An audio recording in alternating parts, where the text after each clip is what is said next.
Վերջին մեկ շաբաթում դպրոցահասակ երեխաների միջև ծեծկռտուքի երկու աղմկոտ դեպքի մասին է բարձրաձայնվել։ Երկուսն էլ տեղի են ունեցել Տավուշի մարզում։ Վերջինը դեկտեմբերի 5-ին Իջևանում է եղել 10 տարեկան երեխաների միջև։ Երկու հոգով դպրոցի հետևում ծեծել են իրենց համադասարանցուն, որը ինքնուրույն է գնացել Իջևան բժշկական կենտրոն։ Երեխան ինքն իր ավոտով է եկել։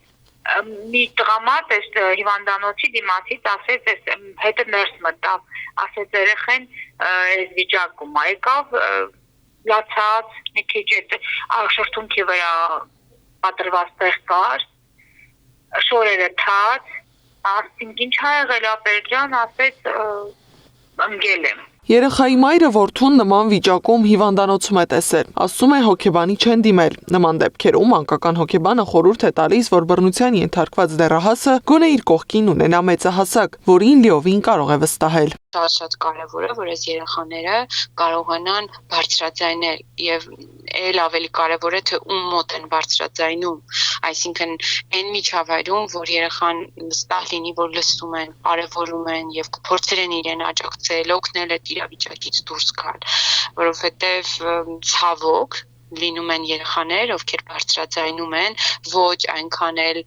համապատասխան անձանց մոտ, թեկուզ մեծահասակների, որոնք էլի իրենց կարծրատիպային մտքերով էլ ավելի խճճում են այս երեխային։ Անչափահասների բռնությունների դեպքերում մյուս կողմը ոստիկանությունն է։ Ոստիկանության մասնագիտական մեթոդական աջակցման վարչության պետն ասում է, վերջին 1 տարում դեռահասների մասնակցության բռնության դեպքերի նվազման միտում է արձանագրել, չհաշված մի քանի հանցատեսակներ։ Վիճակագրական տվյալները փաստում են այն մասին, որ անչափահասների նկատմամբ կատարվող հանցագործությունների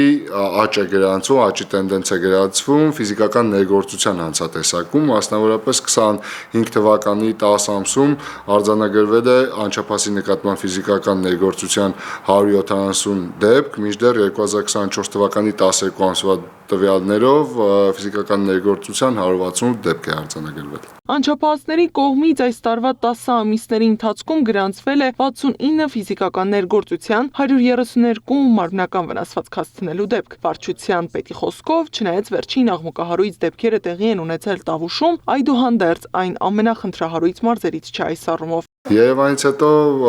իր քանակով ավելի